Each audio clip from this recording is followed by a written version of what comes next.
Hello students, આનાથી આગળના લેક્ચરમાં આપણે પ્રકીર્ણ સ્વાધ્યાય સ્ટાર્ટ કર્યું હતું અને એમાં આપણે સ્ટાર્ટિંગના કેટલાક સમ્સ જોયા હતા જે પ્રૂફ ઉપર બેઝડ હતા, રાઈટ? કે આપણે ઓલમોસ્ટ બધા જ ક્વેશ્ચનમાં શું કરવાનું હતું, કોઈ પણ એક વિધાન આપેલું હોય એને સાબિત કરવાનું હતું, રાઈટ? સો આઈ હોપ કે તમને થોડો ઘણો ખ્યાલ આવ્યો હશે કે આપણે કોઈ પણ વસ્તુ સાબિત કઈ રીતે કરવાની છે.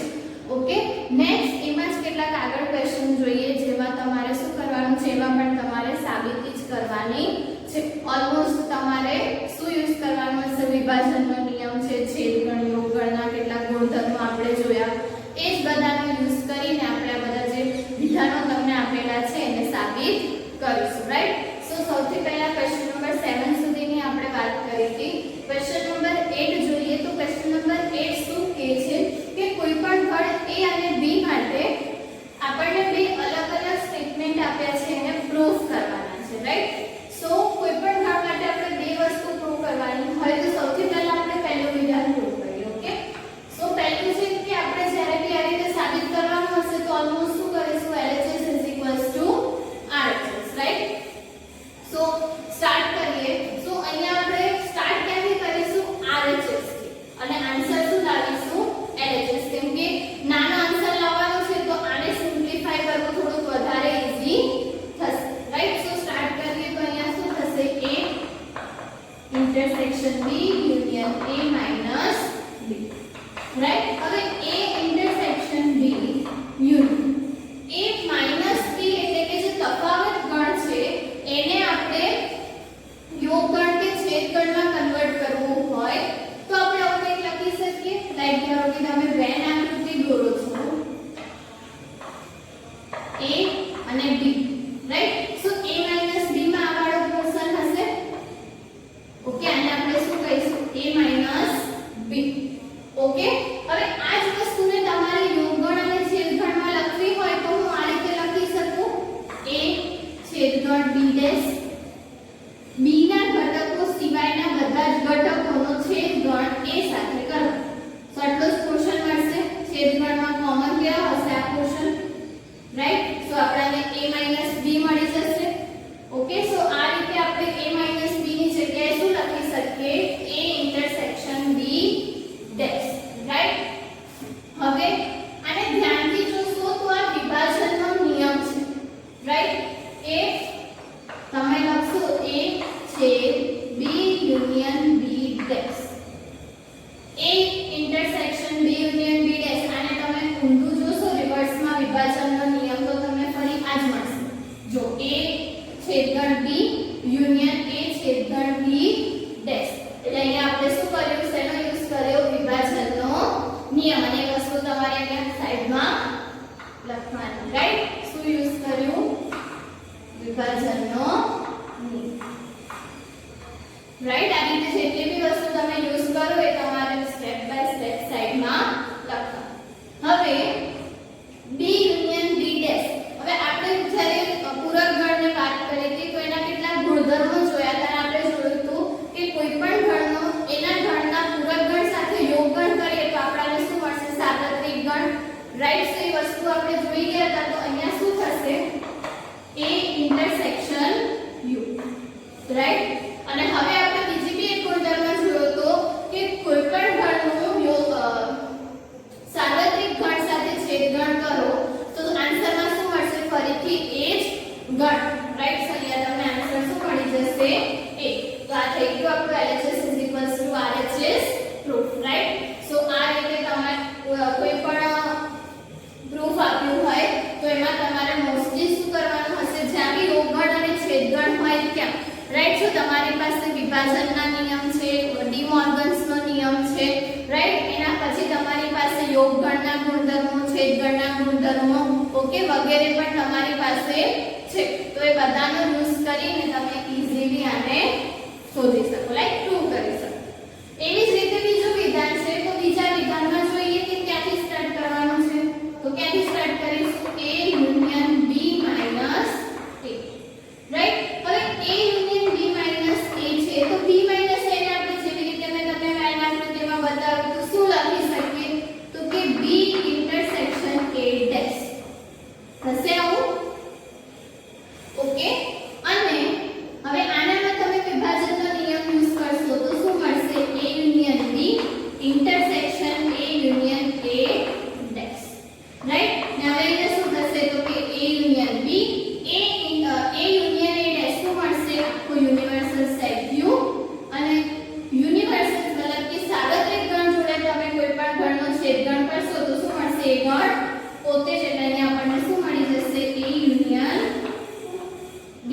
રાઈટ, જે આપણે સાબિત કરવાનું હતું. તો અહીંયા બી સેમ પ્રોસેસ કરીએ આપણે. રાઈટ, શું કર્યું? વિભાજનનો નિયમ. સૌથી પહેલા તો જે તમને તફાવત ગણ આપ્યું હોય એને તમારે યોગગણ કે છેદગણમાં કન્વર્ટ કરવાનું. ઓકે, ક્યાંય બી તમને આપેલું હોય, બીકોઝ તફાવત ગણ માટે આપણી પાસે કોઈ પણ ગુણધર્મ નથી. ઓકે, સો ત્યાં તમારી પાસે સાબિત કરવું વધારે અઘરું થઈ જશે. ઇનફેક્ટ આપણે સમ્સ જોયા હતા 1.6 ને એમાં બી જોયું હતું કે જ્યાં તમારે તફાવત ગણના ઘટકોની સંખ્યા શોધવી હોય તો ત્યાં આપણી પાસે એના માટે પણ કોઈ સૂત્ર અવેલેબલ નથી. તો આપણે શું કરીએ, યોગગણ કે છેદગણમાં કન્વર્ટ કરી દઈએ અને પછી એમાં કેટલા ઘટકો હોય એ શોધતા હતા. સેમ પ્રોસેસ તમારે પ્રૂફ માટે બી કરવાની છે, બીકોઝ પર્ટિક્યુલર તફાવત ગણ માટે તમારી પાસે કોઈ ગુણધર્મ અવેલેબલ નથી. ઓકે, સો આ રીતે તમે એને પ્રૂફ કરી શકો. એવું જ તમને ક્વેશ્ચન નંબર 9 માં કીધું છે. ક્વેશ્ચન નંબર 9 માં તમારે બે રિઝલ્ટ પ્રૂવ કરવાના છે. સો ઈઝીલી તમે એને કરી શકો. ફર્સ્ટ શું છે? a intersection b. હવે અહીંયા તમે વિભાજનનો નિયમ યુઝ કરશો તો શું મળશે? a યુનિયન a છેદગણ a યુનિયન b. રાઈટ, હવે a નો a સાથે યુનિયન a જ મળશે અને a નો ઇન્ટરસેક્શન a યુનિયન b સાથે. હવે તમે મેન આકૃતિમાં ધ્યાનથી જોશો આ a અને b. તો a યુનિયન b એટલે આખું પોર્શન થશે. રાઈટ, આજે આખી આપણી સપાટી છે આપણે જોયું તો યુનિયન b માં આપણને બધા જ ઘટકો મળશે અને એનો છેદગણ a સાથે કરવાનો છે. રાઈટ, સો તમે આખાનો છેદગણ a સાથે કરો તો તમને કોમન ઘટકો કયા મળશે? a ના. ઇનફેક્ટ તમે એવું કહી શકો કે a is a subset of a union b. Right, કે a ના બધા જ ઘટકો a યુનિયન b માં હશે તો છેદગણમાં આપણને કયો ગણ મળશે? a. સો અહીંયા તમને આન્સર શું મળી જશે? a. રાઈટ, સેમ એવી જ રીતે સેકન્ડ નંબર શું કીધું છે? a intersection a union b. સો અહીંયા બી તમારે શું યુઝ કરવાનું? વિભાજનનો નિયમ. આ બધી જ વસ્તુ તમારે બધા જ ઘટકો માટે એટલે કે ઇન જનરલ સાબિત કરવાની છે. રાઈટ, સો એક્ઝામમાં બી ક્યાંય બી હોય તો તમારે સાબિત જ કરવાનું, કોઈ પણ એક્ઝામ્પલથી એને બતાવવાનું નથી. લાઈક તમે કોઈ ગણ બી લેશો કે a કોઈ ગણ લેશો અને b કોઈ ગણ લેશો તો એની માટે બી આ વસ્તુ ઓલવેઝ સાચી થશે, પણ તમારે એ રીતે સાબિત નથી કરવાનું. રાઈટ, તમારે ઇન જનરલ વેમાં જ એને સાબિત કરવાનું રહેશે. સો a intersection a union b અહીંયા વિભાજનનો નિયમ યુઝ કરશો તો શું મળશે? a intersection a union a intersection b. Right, હવે a ઇન્ટરસેક્શન a શું મળશે? a અને એનું યુનિયન કોની સાથે કરવાનું? a intersection b. હવે તમે ધ્યાનથી જોશો તો a ઇન્ટરસેક્શન b એટલે આ વચ્ચેનો પોર્શન મળશે અને એનું યુનિયન a સાથે કરવાનું એટલે આ પોર્શન આખો આવી જશે a વાળો ત્યાં બી. રાઈટ, સો અહીંયા તમને શું મળશે? a. ઇન શોર્ટ આ જ વસ્તુ ત્યાં બી લાગુ પડશે, પણ અહીંયા યુનિયન કરવાનું છે એટલે તમને ઓકે તમે એવું કહી શકો કે ત્યાં શું હશે? a intersection b is a subset of a. Right, so યોગગણ કરવાનો છે તો ત્યાં આન્સર શું હશે? a. આ રિઝલ્ટ આપણે ઓલરેડી આપણા સ્વાધ્યાયમાં જોઈ ગયા છીએ. ઓકે, સો આ રીતે તમે એને પ્રૂફ કરી શકો. તો જ્યાં બી તમને યોગગણ છેદગણ માટે LHS RHS પ્રૂફ કરવાનું હોય તો તમે આ રીતે એને પ્રૂફ કરી શકો. એના પછી તમને ક્વેશ્ચન નંબર 10 માં કીધું છે કે તમારે સાબિત કરવાનું છે કે a intersection b a intersection c. Right, a intersection b a intersection c. આ બંને સરખા હોવા જોઈએ તો b c કહી શકાય નહીં. હવે ત્યાં તમારે વિધાનને ખોટું જ બતાવવાનું છે. તો મેં તમને કીધું હતું કે જ્યારે પણ કોઈ વિધાન અસત્ય હોય તો ત્યાં આપણે કોઈ પણ શું આપવું પડે? એ વિધાન અસત્ય છે એનું ઉદાહરણ, મતલબ કે કોઈ પણ એક કાઉન્ટર એક્ઝામ્પલ. તો ત્યાં તમારે કોઈ ત્રણ ગણ લેવા પડશે. લાઈક તમે લો છો a 1 2 3. Right, b 2 3 4. રાઈટ, અને c 2 3 5 6. ઓકે, આપણે આવું કીધું. હવે તમે આના માટે a ઇન્ટરસેક્શન b ફાઇન્ડ કરો. Right, so a intersection b તમને શું મળશે? તો કે આ બંને 2 અને 3. A અને C નું ઇન્ટરસેક્શન કરો. સો A અને C માં બી તમને શું મળશે 2 અને 3. ઓકે, સો તમને અહીંયા શું મળ્યું? A intersection B A intersection C. આ બંને કેવા મળ્યા? સરખા, રાઈટ? સો તમે એમ કહી શકો કે આ વિધાન જે છે એ સત્ય થાય છે, પણ અહીંયા તમે જોશો તો B અને C સરખા નથી, રાઈટ? ઓબ્વિયસલી આમાં 3 ઘટક છે, આમાં 4 ઘટક છે, અને બી અલગ અલગ છે. અહીંયા 4 છે ને અહીંયા 5 અને 6 છે. તો આપણને શું મળ્યું ઇમ્પ્લાઇઝમાં કે B does not equals to. તો આ રીતે તમારું જે વિધાન સાબિત કરવાનું છે, મતલબ કે આ વસ્તુ સાચી નથી, B C સાચું નથી, એ તમે આ રીતે બતાવી શકો, રાઈટ? સો તમારે એક્ઝામ્પલ 3 લેવાના, આ વસ્તુ સાચી થાય છે બતાવવાની, પણ અહીં B અને C સરખા નથી, એટલે આપેલું વિધાન કેવું છે? અસત્ય. ઓકે, સો લાસ્ટમાં તમારે 2 લાઈન લખીને સમ કમ્પ્લીટ કરવાનું. ઓકે, સો આ રીતે તમે એને સોલ્વ કરી શકશો. એના પછી નેક્સ્ટ તમને ક્વેશ્ચન નંબર 11 આપ્યું છે. સો ત્યાં તમને શું કીધું છે કે કોઈ પણ બે ગણો આપેલા છે A અને B. હવે બંને ગણ માટે તમને કન્ડિશન આપી છે કે A ઇન્ટરસેક્શન x એટલે મતલબ કે A ઇન્ટરસેક્શન x અને B ઇન્ટરસેક્શન x નો આન્સર શું છે? 5, રાઈટ? અને કન્ડિશન તે આપી છે A union x B union x.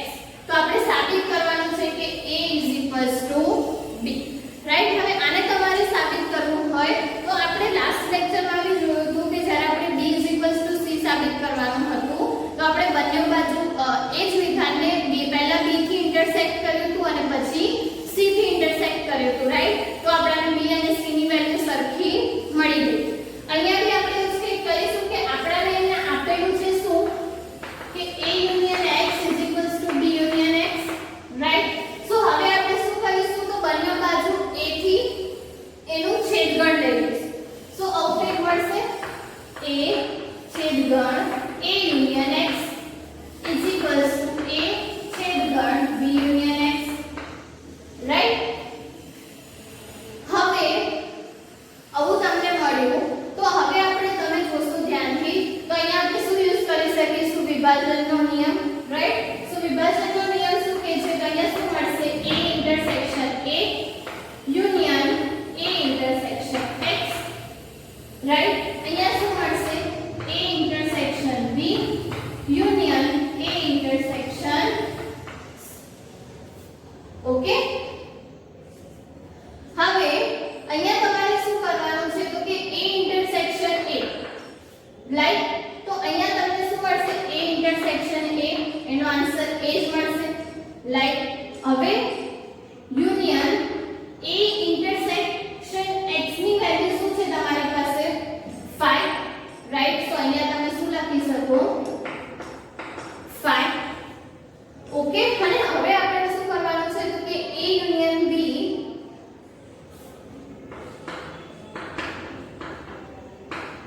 A intersection B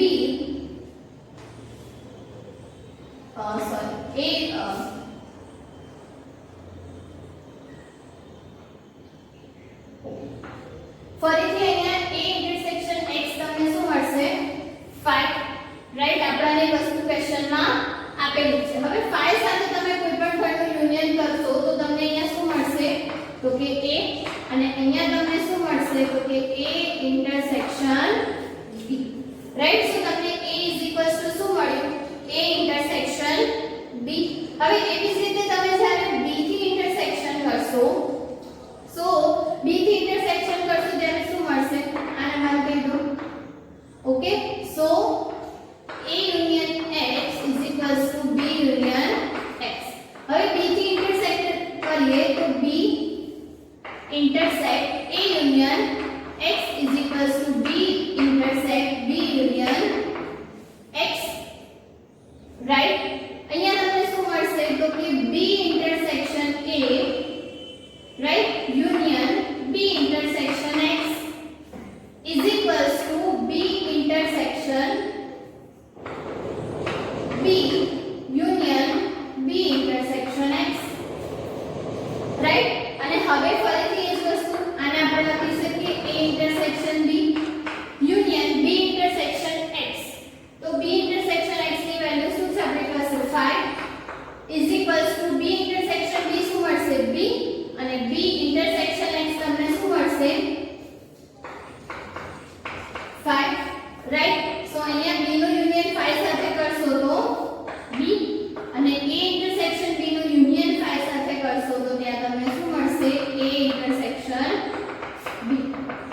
right. સો મળી ગયું તમને a અને b બંનેમાં same answer. a b a intersection b અને b પણ a ઇન્ટરસેક્શન b. સો 1 અને 2 પરથી તમે કહી શકો કે આ બંને વસ્તુ કેવી છે, સરખી. તો આપણને શું મળશે, a b. સો અહીંયા આપણે સાબિત કરવાનું હતું, એ આપણે સાબિત કરી દીધું છે. ઓકે.